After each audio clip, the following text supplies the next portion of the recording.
આજે 23 સપ્ટેમ્બર 2024 સોમવારનો દિવસ છે. હું શ્રી રામચરિત માનસની ચર્ચા આગળ કરું છું.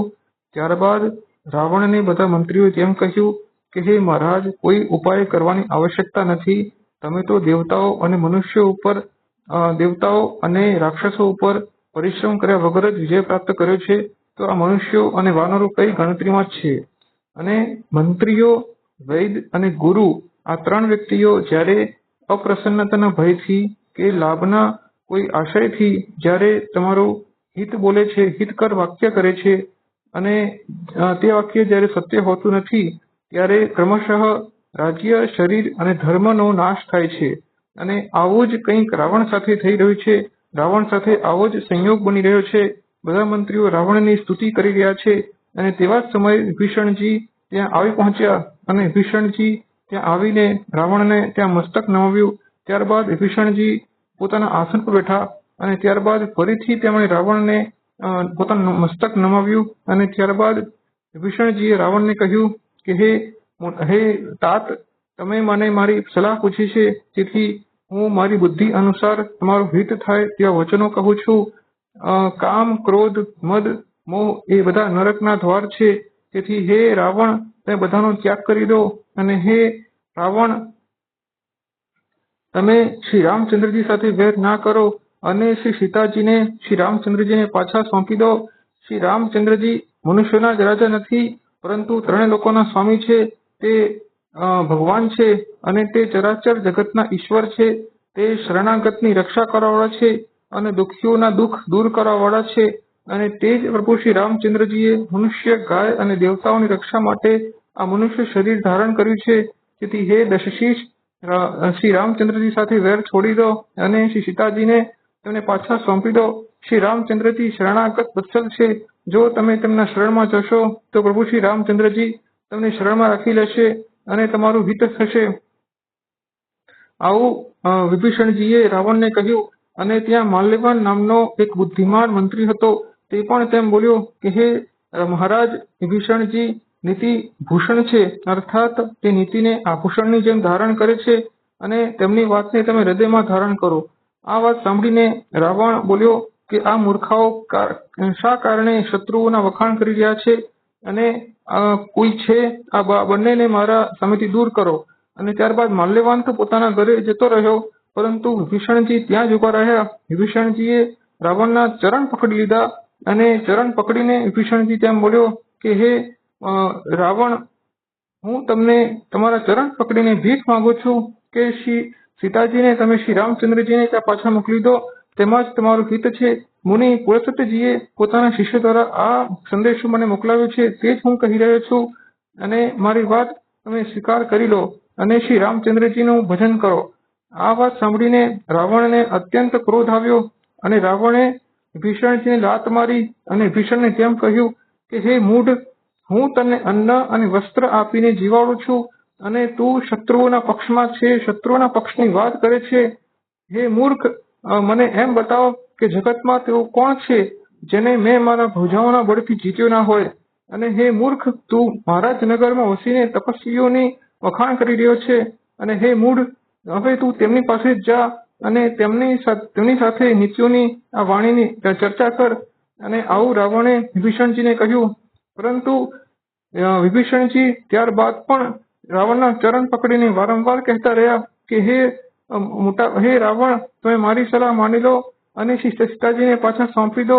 હું તમારી સામે ભીખ માંગુ છું. મને બાળકની જેમ મારી સલાહનો સ્વીકાર કરી લો અને તેમાં જ તમારું હિત છે. આવી રીતે શિવજી કહે છે કે સાધુ મનુષ્યનો તે જ સ્વભાવ છે કે તે બુરાઈ કરનાર વ્યક્તિનું પણ બુરાઈ કરતો નથી. અને આવું જ વિભીષણજી કરી રહ્યા છે. અને ત્યારબાદ વિભીષણજીએ રાવણને આ પ્રકારે કહ્યું અને વિભીષણજી પોતાના મંત્રીઓને લઈને આકાશ માર્ગે જતા રહ્યા. અને ત્યારબાદ વિભીષણજીએ રાવણને તેમ કહ્યું કે હે રાવણ, શ્રી રામચંદ્રજી એ સર્વ સમર્થ સત્ય સંકલ્પ તે પ્રભુ છે. અને હે રાવણ, તમારી સભા હવે કાળને વશ થઈ ગઈ છે. તેથી હું શ્રી રઘુવીરના શરણે જઈ રહ્યો છું. મને દોષ ના આપશો. આમ કહીને વિભીષણજી નીકળી ગયા. અને જ્યારથી વિભીષણજી લંકામાંથી તેણે પ્રસ્થાન કર્યું, ત્યારથી રાક્ષસો આયુહીન બની ગયા અને રાવણનો જે વૈભવ હતો તે જતો રહ્યો. કારણ કે સાધુ મનુષ્યનો અપમાન કરવાથી કલ્યાણની હાનિ થાય છે. અને ત્યારબાદ વિભીષણજી તે જઈ રહ્યા છે, આકાશ માર્ગે તેઓ જઈ રહ્યા છે અને તે મનમાં અત્યંત હર્ષિત છે કે હવે પ્રભુ શ્રી રામચંદ્રજીના દર્શન કરવા મળશે.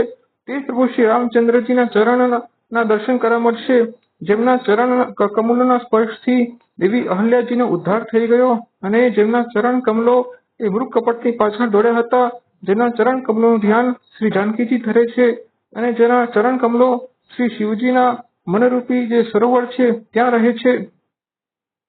તેમને ચરણ પાદુકાઓની શ્રી ભરતજી ભક્તિ કરી રહ્યા છે અને તે પ્રભુ શ્રી રામચંદ્રજીને હવે હું મળીશ અને તેમના ચરણ કમળના દર્શન કરીશ.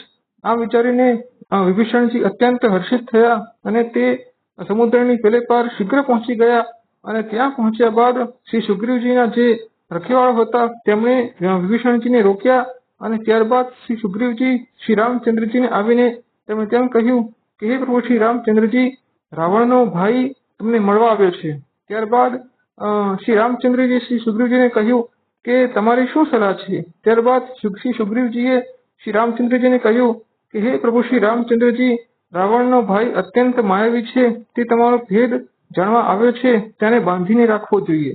આ સાંભળીને શ્રી રામચંદ્રજીએ કહ્યું કે હું શરણમાં આવેલા વ્યક્તિઓની રક્ષા કરું છું, તે જ મારો પ્રાણ છે.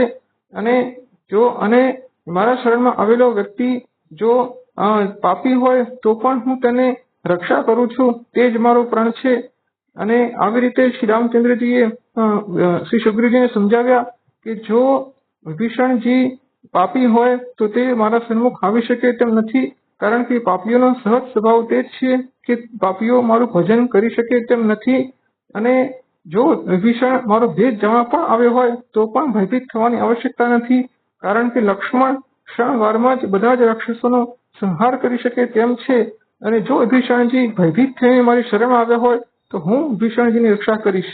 આવું શ્રી રામચંદ્રજીએ શ્રી સુગ્રીવજીને કહ્યું. અને આ પ્રકારે વચન કહ્યા બાદ વાનરોની સભાએ શ્રી રામચંદ્રજીના પ્રભુ શ્રી રામચંદ્રજીની જય હો તેવું કહીને તેમણે ધ્વનિ કરી અને શ્રી હનુમાનજી મનમાં પ્રસન્ન થઈ ગયા કે શ્રી રામચંદ્રજી પ્રભુ એ શરણાગત વત્સલ છે, અર્થાત પોતાના શરણમાં આવનાર વ્યક્તિની પિતાની જેમ રક્ષા કરે છે. અને ત્યારબાદ વિભીષણજીએ દૂરથી શ્રી રામચંદ્રજી અને શ્રી લક્ષ્મણજીને જોયા અને વિભીષણજી દૂરથી શ્રી રામચંદ્રજીને જોતા રહી ગયા. શ્રી રામચંદ્રજીના માથામાં જટાઓ છે, તેમણે મુનિના વસ્ત્રો ધારણ કરેલા છે, તેમના હાથમાં બાણ અને ખભા પર તેમણે ધનુષ્ય તે ધારણ કરેલું છે. અને શ્રી રામચંદ્રજીને જોઈને શ્રી વિભીષણજી જોતા રહી ગયા. શ્રી વિભીષણજીની આંખોમાંથી અશ્રુ નીકળી આવ્યા અને ત્યારબાદ વિભીષણજીએ શ્રી રામચંદ્રજીને દંડવત પ્રણામ કર્યા. અને વિભીષણજીને આ પ્રકારે દંડવત પ્રણામ કરતા જોઈને શ્રી રામચંદ્રજી પ્રભુએ તુરંત જ ઊભા થઈને તેમને હૃદયથી લગાડી લીધા. ત્યારબાદ વિભીષણજી શ્રી રામચંદ્રજીને તેમ બોલ્યા કે હે પ્રભુ શ્રી રામચંદ્રજી, હું દશમુખ રાવણનો ભાઈ છું, હું રાક્ષસ છું, હું તામસી શરીરનો છું અને મને પાપ કરવું અત્યંત પ્રિય છે. જેવી રીતે ઘોડને અંધારું પ્રિય હોય છે, તો પણ હે પ્રભુ શ્રી રામચંદ્રજી, તમે દુઃખીઓના દુઃખ દૂર કરનારા અને શરણાગતની રક્ષા કરવાવાળા છો. તેથી હે પ્રભુ શ્રી રામચંદ્રજી, મારી રક્ષા કરો, મારી રક્ષા કરો. અને હે પ્રભુ શ્રી રામચંદ્રજી, જેના મનમાં તમારી ભક્તિ હોતી નથી તે કદી પણ શાંતિ પ્રાપ્ત કરી શકતો નથી.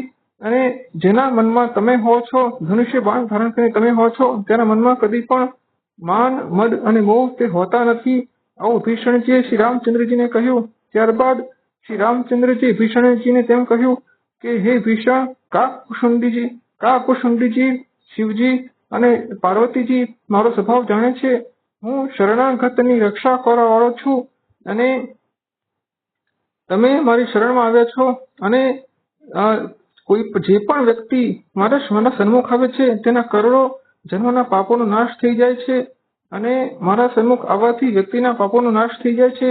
અને જે વ્યક્તિ મનમાં માન, મોહ, મદ રાખતો નથી, જે વ્યક્તિના મનમાં કોઈ હર્ષ, શોક અને લાગણી હોતી નથી, તે વ્યક્તિ મારા હૃદયમાં નિવાસ કરે છે. અને હે વિભીષણજી, તે વ્યક્તિને હું તરત જ શીઘ્ર સાધુની સમાન બનાવી દઉં છું. અને હે વિભીષણજી, તમારામાં આ બધા જ ગુણો છે, તેથી તમે અત્યંત પ્રિય છો. આ પ્રકારે શ્રી રામચંદ્રજીની વાત સાંભળીને વિભીષણજી શ્રી રામચંદ્રજીના ચરણમાં પડી ગયા.